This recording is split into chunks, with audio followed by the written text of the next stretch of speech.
Hi, it's Lynn from Cotton Art Studio. Listen, I was just scrolling through Instagram, as you do, and I came upon this post that somebody put about quilting, and they said, are you looking for ideas for how to make a quilt with color? And I'm like, oh yes, I love that. I love color. Color's my favorite. And so they gave some baseline ideas, and I read them and I went, oh, wow, there's not enough here. Like, we need to talk about this more. Like, it wasn't enough for someone to really get started. So one of the, and I'm not going to tell you it was, but if you find it, I don't disagree with them. I just think there's more to talk about than a quick 5-point thing. So they said, look at a color wheel. Okay. All right. Look at Pinterest. Ask a friend.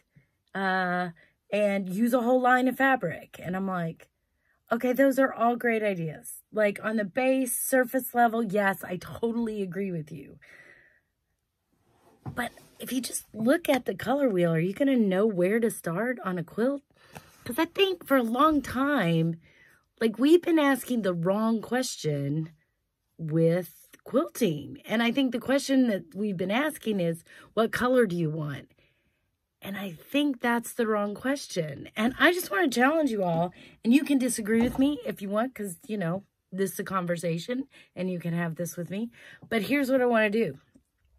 I want to talk about color, and I want to talk about color a lot, really in depth. Let's get into it. Let's talk about how it looks good in quilts and what it's going to do. So if you're willing to go on this journey with me, here's what I've decided we're going to do. Go get a box of crayons. I don't care what colors. I'm going to do this one because I had it here and it didn't have any missing. And that's the reason. And I thought the big box was, I do have a bigger box, but I thought it was too many. So I thought I'd just start with a smaller box, not the 8 kind, but where there's more colors in it. So go get a box of crayons, and then I'm going to start posting. I can't decide what day is the best day to post, but I'm going to start posting. We're going to pull a color out. We're going to look at the color. So we'll start with this one. This is Goldenrod. Goldenrod. You saw I just pulled it out. Goldenrod.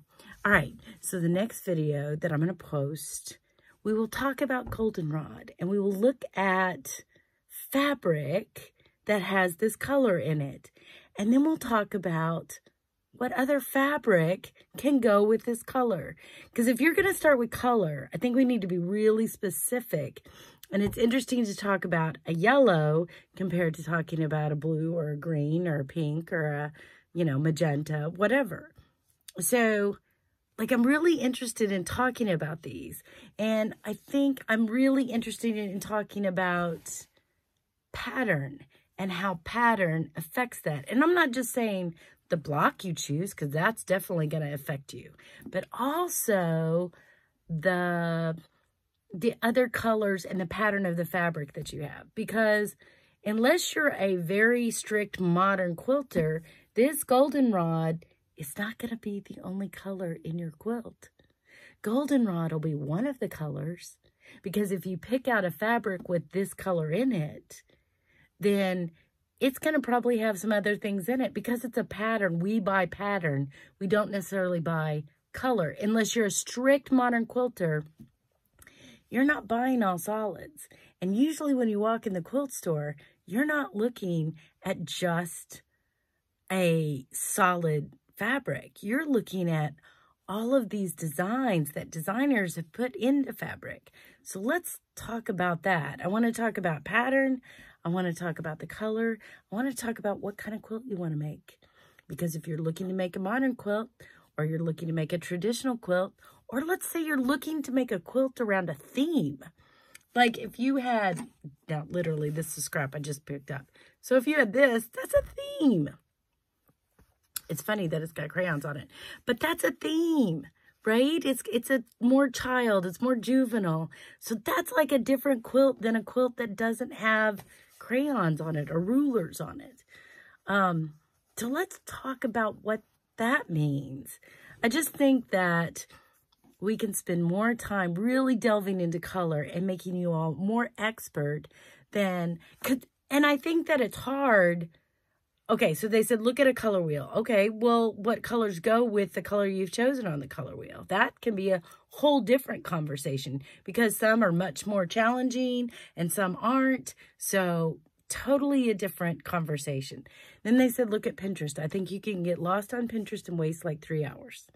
And I'm not saying I haven't wasted 3 hours on Pinterest. I totally have. I've totally wasted 3 hours on Pinterest. But that can be challenging too.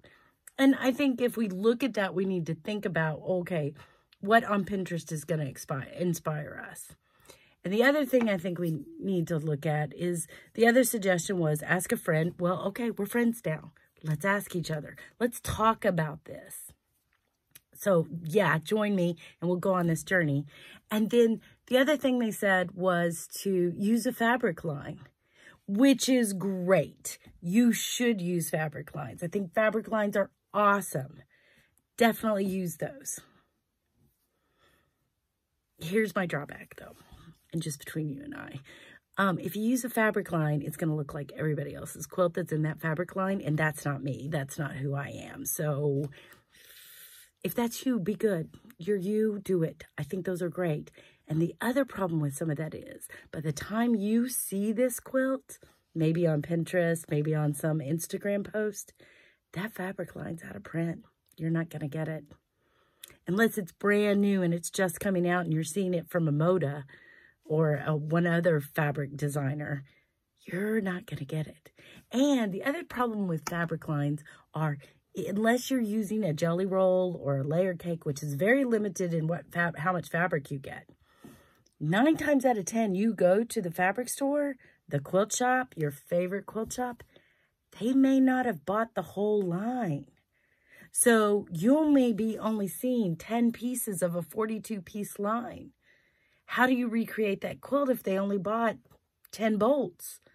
And I understand why they do it. It's not a bad thing. I mean, they do it because they like the line and they don't think all the bolts will sell in their shop, or because they've got, you know, blender fabric that matches some of the other part of the line. So they're just like, well, I've already got this bolt in my shop and it's really similar to this. So use an entire fabric line, unless you're using a jelly roll quilt pattern, or unless you're using a layer cake pattern, or you know that fabric line just came out, you may not be able to get it.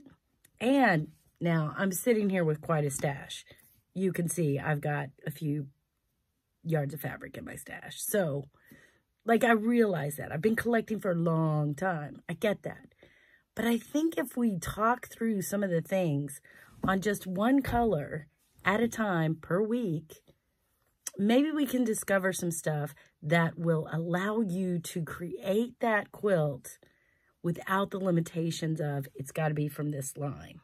Maybe it'll allow you to create that quilt in seeing other ways to use color to have the same emotion or feel that you want that quilt to have. I mean, there are low volume quilts, there are modern quilts, there are high contrast quilts, there are quilts that are surrounded by a theme. You know, and some of the fabric lines have themes, definitely. I mean, you know, one of my favorite artists, Tula Pink, who love her stuff. I love her stuff. You know, she definitely designs around a theme. Every fabric line that comes out has a theme to it. It has a story to it.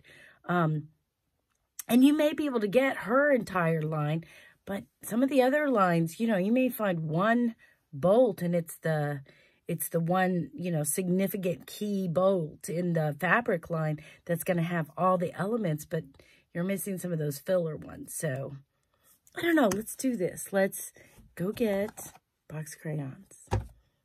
Pull out the goldenrod, because that's when I pulled out. Pull out goldenrod, and then let's say later on, next post, I think I'm going to do these on Tuesdays and maybe Fridays. So that's what I'm thinking right now.